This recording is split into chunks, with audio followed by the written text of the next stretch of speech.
Moi! Elikkä tänään mä kokkaan tällaisen bulldog carbonara nuudelin. Tällaiset tulee täältä. Me odotetaan, että tämä kiehuu. Nyt toi vesi kiehuu tossa. Tää ihan just kiehuu.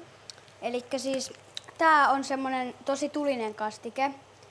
Mut koska tää on tää carbonara flavori, niin tää ei oo niin tulinen. Mutta siis näette sitten videon lopussa, kun mä maistan että kuinka paljon kannattaa laittaa. Sitten tää on se, mistä tulee se itse carbonara maku. Tää on sellaista pulveria. Tätä ei kannata laittaa koko pussia. Sitten se ei oo kauhean hyvän makusta. Niin joo. Annetaan se olla tossa nyt joku 3-4 minuuttia. Mä tykkään vähän semmosesta limaisesta nuudelista jostain syystä. Eli nyt me ollaan annettu olla tuolla ehkä 4 minuuttia. Seuraavaksi meidän pitää siivilöidä toi, mutta sitä ennen otetaan vähän keitinvettä talteen. No sieltä ei kuule tullut paljon. No mut se on ihan hyvä nyt. Nyt toi nuudeli on siivilöity.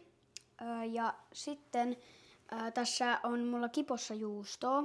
Eli jos haluu, niin voi laittaa tonne nuudelin juustoa. Mun mielestä se on aika hyvä makuinen. Sitten jos siihen laittaa juustoa. Tää noin tonne.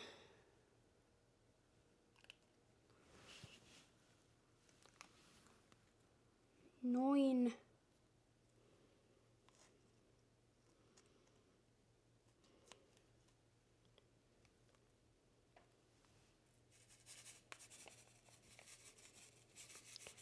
Pistetään sitä tonne noin. Sitten lorautetaan vähän sinne vettä. Ja siis oikeasti sitä ei saa mennä liikaa. Ja siis mä tykkään tosta jauhosta silleen, että se niinku maistuu siinä, mutta se päämaku olisi toi kastike. Toi teki tosta aika tommosen vähän niinku kriimin toi.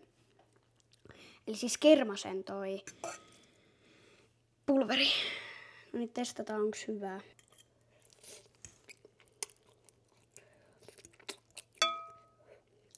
Mä pistän vähän enemmän tätä soosia. Sitten pistetään juustoa. Kannattaa maistaa että siitä tulee just sopiva. Nyt tässä on tää nuudeli. Mun mielestä tää onnistuu aika hyvin.